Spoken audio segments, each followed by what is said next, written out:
just as long as you showed up to class. Would you ever come to do one? Now, I'm sure a few of you might to try and earn an A, but what if you had 2 midterms on the same day?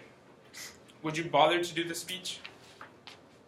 Probably not, because the idea of doing your work and still passing has been authenticated, which according to the article Toward a Positive Psychology of Academic Motivation, published in 2001 and written by Frank Parejas, states that authenticity is the belief that one's achievements and attainments are deserved. This is when the thoughts of, well, if he or she didn't have to do a speech, then why should I? I deserve a day off. And then we lose the feeling of inauthenticity, which is basically the feeling of not being good enough or not deserving. But this feeling is sometimes necessary, because it's what pushes us forward and makes us decide to continue onward instead of settling for what is easy. It is this feeling which has allowed us to evolve as a society and as a nation. Now, straying off from the topic of motivation, I would like to talk to you about something else that would potentially increase other than taxes. I am referring to the possible increase of inflation. To refresh your minds, inflation is when food, rent, clothes, and just about anything else rises in price in a certain area or even country. According to the article Supply Chain Bilateral Coordination with Option Contracts Under Inflation Scenarios, written in 2015 by Wan and Chen, over the past few years, food prices climbed to previously unknown heights and non-food prices have gone dramatically up around the world. Although inflation is already a current worldwide issue, the establishment of UBI would only worsen the situation, because if everyone received a certain amount of money, regardless of their job, then companies and landowners would look to take more money by raising prices on what they sell and pocket as much of that government money as possible. Consequently, the poor, those who were to benefit from the UBI, would fall into the same cycle of not being able to buy everything they need. Lastly, the reason why the UBI is not an actual viable option is because no one who has proposed the idea in recent years has been able to actually come up with a plan to execute the idea.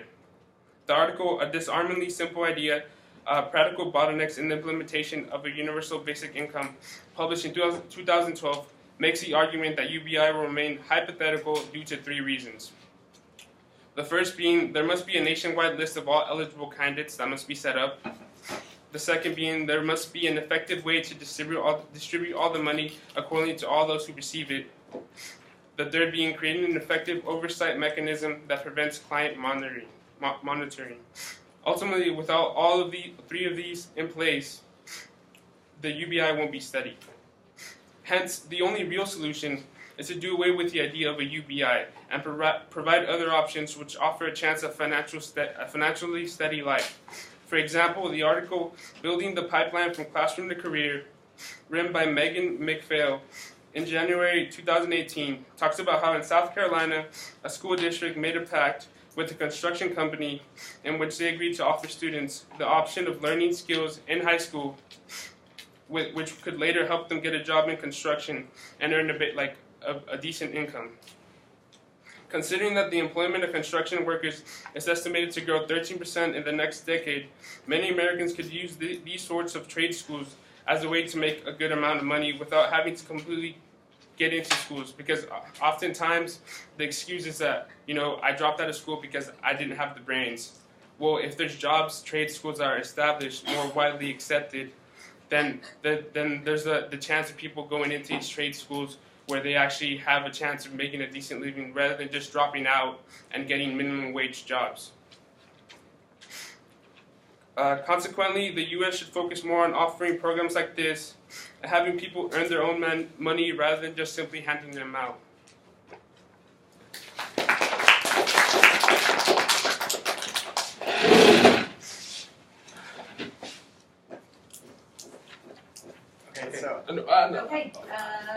No. Rebuttal.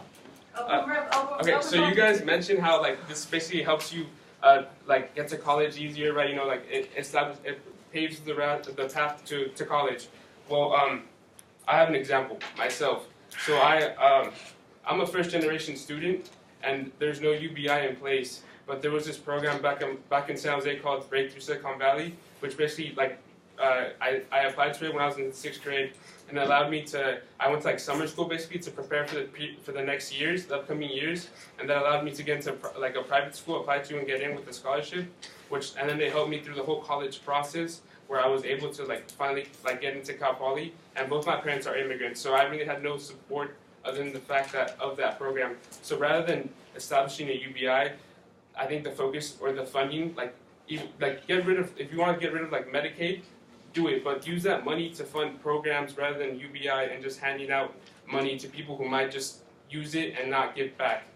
So, to talk about that, what I was going to show here was that we have, so this is a tax bracket summary, and so what me and Sam did was we found the median value of each tax bracket. So from 15%, 10%, 25%, 28%, and 33% and on. And so what we came up with, which the important values you want to look at, which they may be a little bit difficult to see, but are the highlighted in yellow. So those are the gains with the added $10,000 to each family's income after taxation. And they would, if they were to have funding on taxes, there'd be 40% tax most likely. But we see that there's still a gain in the where people in poverty would be living with like $9,325 per year. And the reason why this works is because even though the middle class are losing money at first, after a few years of this going on, as in Alaska, the economy ends up boosting because in America we would have 43.1 million people in poverty. Wow, man, that was quick.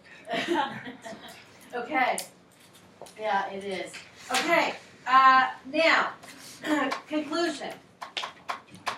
Go ahead and close up your side of the argument. Let's hear what you got to say.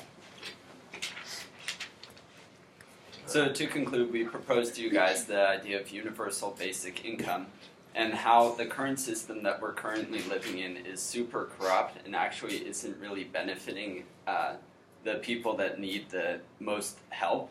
And currently the poverty line is increasing. So with universal basic income, the money that we're taking would go directly to the people in need instead of the giant corporations that it's currently going to.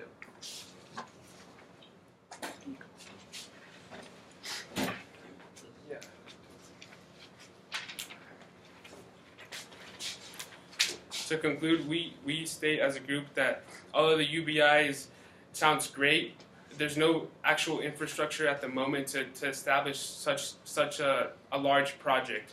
So rather than spending the money that it would take to establish this and like waiting for years, why not establish programs that are nationwide, which allow students or people low income who have opportunities to study, educate themselves, or put them in trade schools, programs that would actually benefit them directly rather than just handing them something and then just expecting them to do better. Oh, that's perfect. Where does work ethic go? If work is being taken over by automated machines and you're only being handed $10,000 a year, if you don't have another job to value, get any more income, where does that come from? Yeah, so it spreads the jobs. It spreads the jobs out because currently trades like in the arts, the artists are actually super worried about their well-being and they can't really focus